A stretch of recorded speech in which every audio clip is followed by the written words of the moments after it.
मित्रों नमस्कार, मैं राज ज्योतिष गुरु फिर से हाजिर हूं आप लोगों की सेवा में। और हर बार की तरह इस बार भी मैं एक नए विषय, नए टॉपिक, नई जानकारी के साथ आप लोगों के समक्ष प्रस्तुत हूं। जैसा कि आप देख चुके हैं, स्क्रीन पे लिखा हुआ नजर आ रहा होगा सनातन धर्म। जी हाँ मित्रों, मेरा आज का ये वीडियो हमारे सनातन धर्म, सनातन संस्कृति के ऊपर बेस्ड है, आधारित है। आज मैं कुछ बेसिक जानकारी दूंगा कि हमारे सनातन संस्कृति में कुछ एक चीजें हैं, कुछ एक नाम है जो हम दोहराते हैं, बार बार पढ़ने और समझने या देखने को हमें मिलते हैं। तो वो क्या है और वो कैसे है। ये वीडियो जो हमारे नव युवक, नव युवतियां, जो हमारे बच्चे हैं, उनके लिए ये बहुत जानकारी वाला, बहुत महत्वपूर्ण साबित हो सकता है। और ये वीडियो उन लोगों के लिए भी है जो हमारे धर्म से संबंधित नहीं है, जिन्हें हमारे धर्म के बारे में पूरी जानकारी नहीं है। तो वो भी कुछ एक बातें समझ लें कि क्या है और कैसे है, या क्या चीज कैसे कैसे चलती है। चलिए समय खराब ना करते हुए सीधा हम अपने टॉपिक पर आते हैं। कुछ एक नाम है जो सुनने को मिलते हैं, जैसे कि ग्रह, देव, यक्ष, गंधर्व, अप्सराएं, त्रिदेव, महादेव, देवियां, ये सब कौन है और क्या है। हम शुरुआत यहीं से करेंगे। देखिए, सबसे पहले तो आजकल जैसे कि आप जानते हैं कि ज्योतिष में बहुत ही देखा जाता है कि जैसे अभी हाल ही में शनि ग्रह बदल गया जी, शुक्र ग्रह बदल गया, आप पर मंगल ग्रह भारी है, इस तरह की शब्द या टर्म्स आपको सुनने को मिलती हैं। तो ये ग्रह क्या है, फिर हम देखेंगे देव कौन है, यक्ष कौन है, गंधर्व कौन है, कैसे। देखिए, ये ग्रह ये क्या है और ये कितने तरह के होते हैं। हमारे सनातन संस्कृति, सनातन धर्म, हिंदू धर्म में मुख्यतः 9 ग्रह हैं। कौन कौन से? सूर्य देव, चंद्र देव, मंगल देव, बुध देव, बृहस्पति देव, शुक्र देव, शनि देव, राहु और केतु। जिसमें से राहु और केतु ये असुर है। सुदर्शन चक्र से भगवान विष्णु ने राहु नामक असुर का वध कर दिया था, लेकिन वो अमृत पी चुका था, इसलिए 2 भागों में बट गया। एक ऊपर का सिर उसका राहु कहलाया, नीचे का धड़ उसका केतु कहलाया। जो शुक्र है वो असुरों के गुरु है, उनको भी ग्रहों की उपाधि दे दी गई है। तो ये 9 ग्रह होते हैं। इन ग्रहों का असर सिर्फ पृथ्वीवासियों पर होता है, यह समझने की बात है। इन ग्रहों का जो असर है वो सिर्फ पृथ्वी पर रहने वाले इंसानों पर, पशु पक्षी या जितने भी जो पृथ्वी पर रहते हैं, सिर्फ उन्हीं पर ही इन ग्रहों का असर होता है। और किसी पे, देवों पर, पाताल लोक पे या कहीं भी इन ग्रहों का असर और कहीं नहीं होता। इन ग्रहों के जो राजा है वो होते हैं सूर्य देव।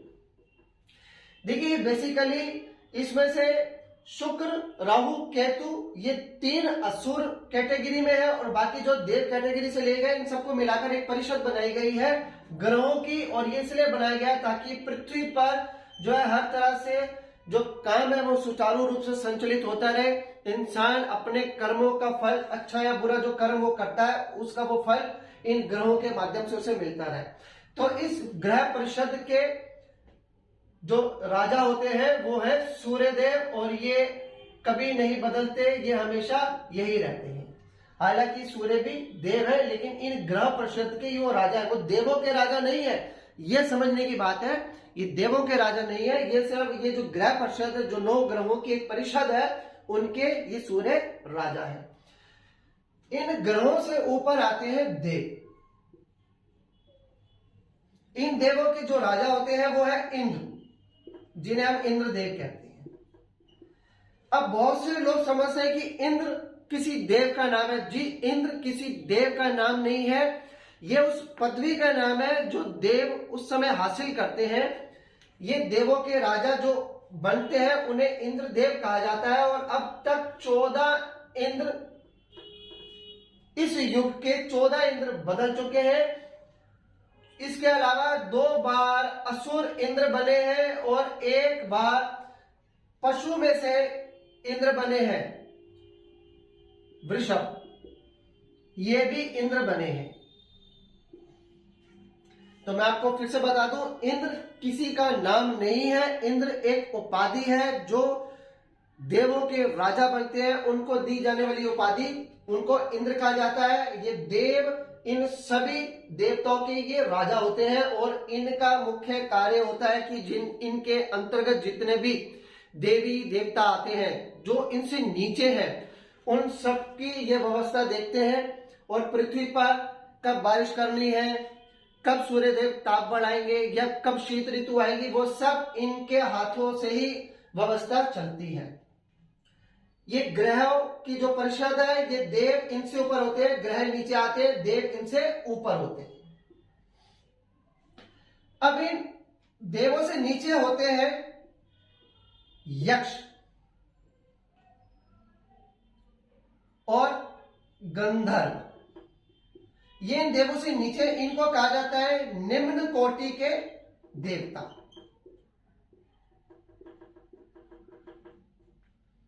यक्षों के राजा कौन है? यक्षों के राजा है कुबेर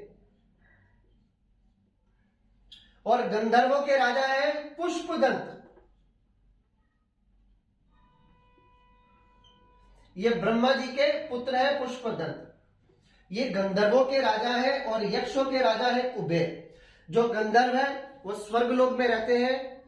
स्वर्गलोक में जितनी भी अप्सराएं होती हैं उनके ये पति होते हैं और वहां पर जो अमृत पड़ा है उसकी रक्षा का कार्य इन गंधर्वों के द्वारा किया जाता है।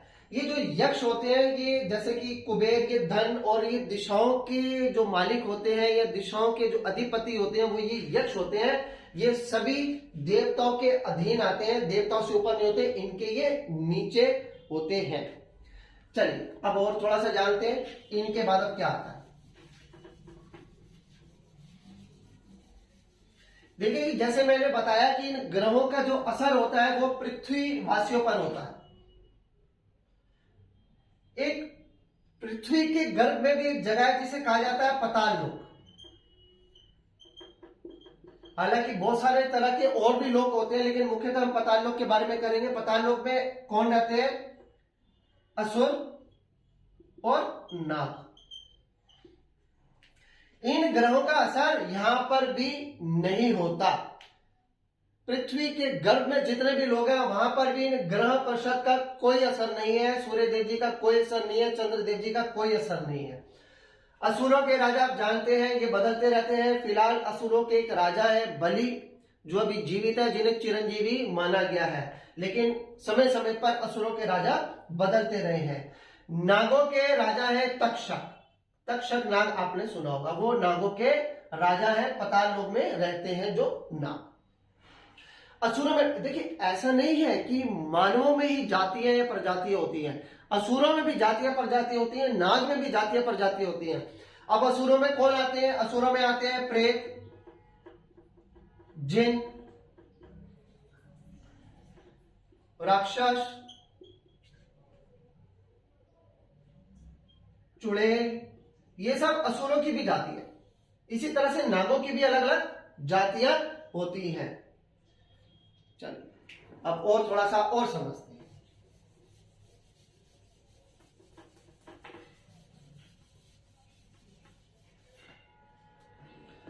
जैसे कि मैंने आपको बताया था देवों के बारे में। देवों के राजा कौन होते हैं? इंद्रदेव। ये देवों के राजा है। अब इनसे ऊपर कौन है? जो इनकी व्यवस्था देखता है, इनको कंट्रोल करता है, इनको देखते हैं गणेश जी और कार्तिकेय जी। ये इनसे ऊपर है। कार्तिकेय जी जो सेनापति माने गए, हालांकि सेनापति माने गए और सेनापति इंद्रदेव के अधीन आते हैं, लेकिन बल में और लड़ने में कार्तिकेय जी का कोई सानी नहीं, इसलिए ये इनसे एक तरह से ऊपर माने गए हैं। गणेश जी क्यों? क्योंकि ये बुद्धि के मालिक हैं। तो जब भी इंद्र जो बनते हैं वो कहीं फंस जाते हैं, कोई कठिन परिस्थिति उत्पन्न हो जाती है, तो इंद्रदेव जी गणेश जी और कार्तिक जी के पास आते हैं सहायता मांगने के लिए कि अब ये स्थिति उत्पन्न हो गई है, यहां से हम निकल नहीं पा रहे, अब आप सुधार दीजिए कि क्या होगा। तो ये समझे कि ये बल और ये बुद्धि दोनों मिलकर जो है इनकी जो कठिन होती है परिस्थिति होती है या जो समस्या होती है वहां से इनको निकालते हैं। अब इनके ऊपर कौन है? इनके ऊपर है ब्रह्मा जी, विष्णु जी और महेश जी, जिन्हें शिव शंकर भी कहा जाता है। इन्हें कहते हैं महादेव।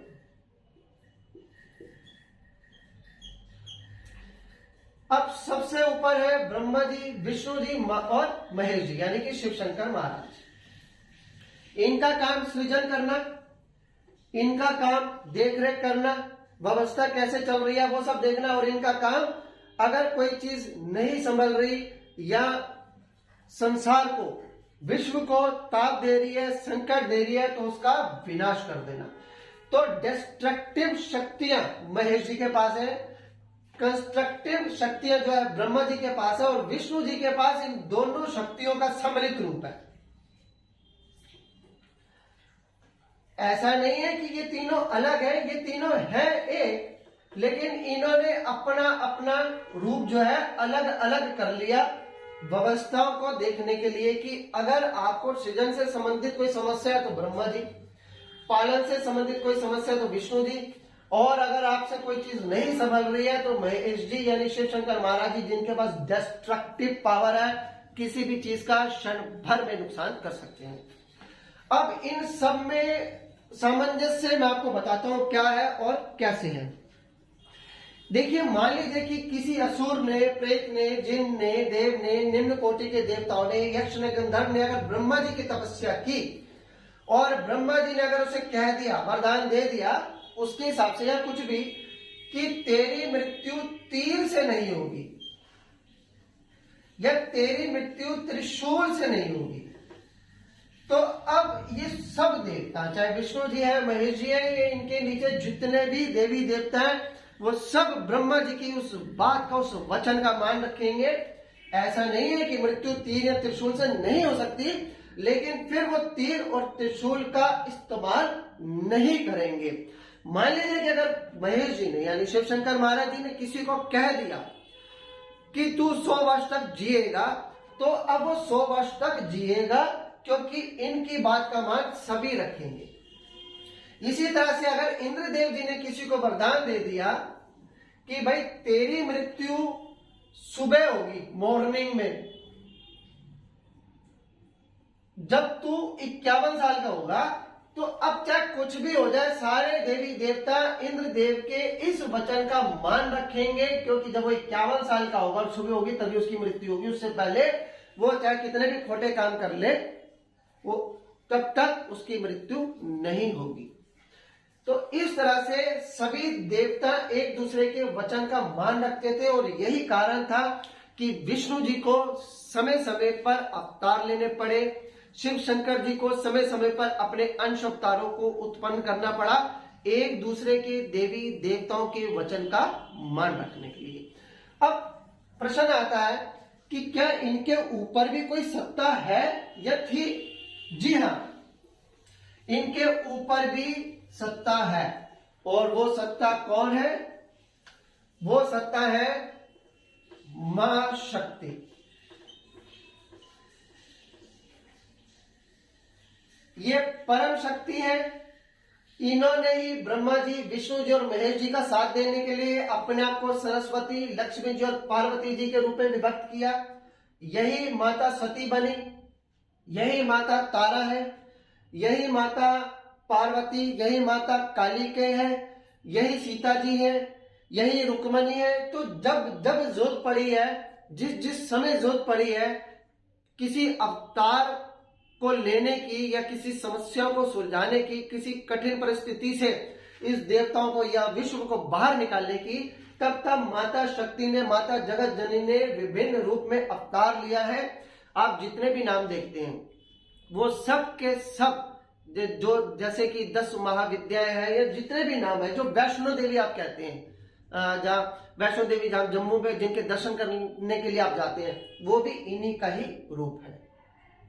तो ये है परम शक्ति। तो ये था हमारा छोटा सा सनातन धर्म का परिचय। चलिए मित्रों, जानकारी अच्छी लगी हो तो लाइक कर दीजिएगा, सब्सक्राइब ना किया हो तो सब्सक्राइब भी कर दीजिएगा।